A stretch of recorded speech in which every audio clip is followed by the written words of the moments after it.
നമസ്കാരം. KGF-ന്റെ പുതിയ വീഡിയോയിലേക്ക് എല്ലാ പ്രിയപ്പെട്ടവർക്കും സ്വാഗതം.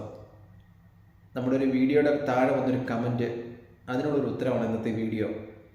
അതിതായിരുന്നു: 4 ദിവസം പ്രായമുള്ള ഒരാട്ടിൻകുട്ടി അത് കാഷ്ട വിടുമ്പോൾ അതിൽ രക്തത്തിൻ്റെ അംശം കാണുന്നു. അതിന് എന്ത് കാരണം കൊണ്ടാണ്, എന്താണ് അതിൻ്റെ മരുന്ന്? അതായിരുന്നു ചോദ്യം. ആ ചോദ്യത്തിനുള്ള ഉത്തരമാണ് ഇന്നത്തെ വീഡിയോ. ആട്ടിൻകുട്ടികൾ ജനിച്ച ഒരാഴ്ചയ്ക്കുള്ളിലോ അല്ലെങ്കിൽ 15 ദിവസത്തിനുള്ളിലൊക്കെ ഇവരിൽ മലബന്ധം ഉണ്ടാകുന്നത് സ്വാഭാവികമാണ്.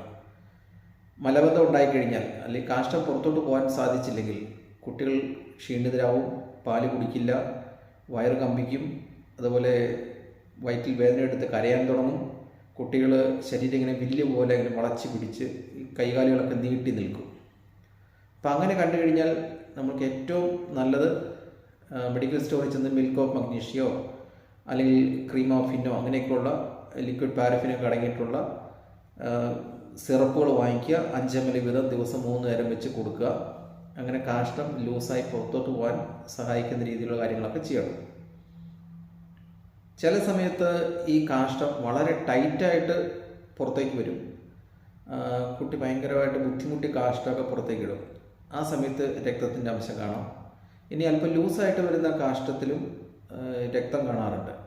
അപ്പം അങ്ങനെ ഈ കാഷ്ടത്തിൽ രക്തം കണ്ടു കഴിഞ്ഞാൽ നമുക്ക് എന്ത് മരുന്നുകൾ കൊടുക്കാം? തീർച്ചയായും നിങ്ങൾക്ക് അറിയാം, ഒരു ഇൻഫെക്ഷനൊക്കെ ചിലപ്പോൾ അതിനകത്ത് ഉള്ളിലുണ്ടാവാം. ചിലപ്പോൾ അതിൻ്റെ ഫലമായിട്ടായിരിക്കാം ആ കാഷ്ടത്തിൽ രക്തം കലർന്നിട്ടുണ്ടാവുക. അന്നേരം നമുക്ക് ആൻറ്റിബയോട്ടിക് കൊടുക്കേണ്ടി വരും. അപ്പോൾ ഏതൊക്കെ ആൻറ്റിബയോട്ടിക്കിൻ്റെ മരുന്നുകളാണ് ആട്ടിൻകുട്ടിക്ക് ഇങ്ങനെ കാണുന്ന അവസരത്തിൽ കൊടുക്കേണ്ടത്? ആട്ടിൻകുട്ടികൾക്ക് കൊടുക്കാവുന്ന 2 ആൻറ്റിബയോട്ടിക്കിൻ്റെ മരുന്നുകളാണുള്ളത്. അതിൽ ഒന്നിൻ്റെ പേര് മെട്രോജിൽ, രണ്ടാമത്തത് സെപ്ട്രാൻ. അങ്ങനെ ഈ 2 മരുന്നുകളാണ് ആട്ടിൻകുട്ടികൾക്ക് ഇങ്ങനെ കാണുന്നൊരവസ്ഥയിൽ കൊടുക്കേണ്ടത്. എന്താണ് ഇതിൻ്റെ ഡോസ്? മെട്രോജിൽ എന്ന് പറയുന്ന സിറപ്പ് 2 ml ആദ്യം കൊടുക്കുക.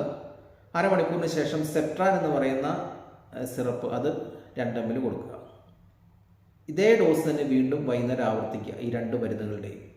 അതായത് ഈ 2 മരുന്നുകൾ 2 ml വെച്ചിട്ട് രാവിലെയും വൈകുന്നേരവും കൊടുക്കുക. അങ്ങനെ 3 ദിവസം ഈ കോഴ്സ് ആവർത്തിക്കുക. അപ്പോൾ ഇങ്ങനെ 3 ദിവസം ഈ മരുന്ന് കൊടുക്കുന്നതോടെ ആട്ടിൻകുട്ടികളുടെ ടൈറ്റായിട്ടുള്ള കാഷ്ടം ലൂസാകും. അതുപോലെ കാഷ്ടത്തിൽ രക്തത്തിൻ്റെ അംശം കാണുന്നുണ്ടെങ്കിൽ അത് പൂർണ്ണമായിട്ട് മാറും.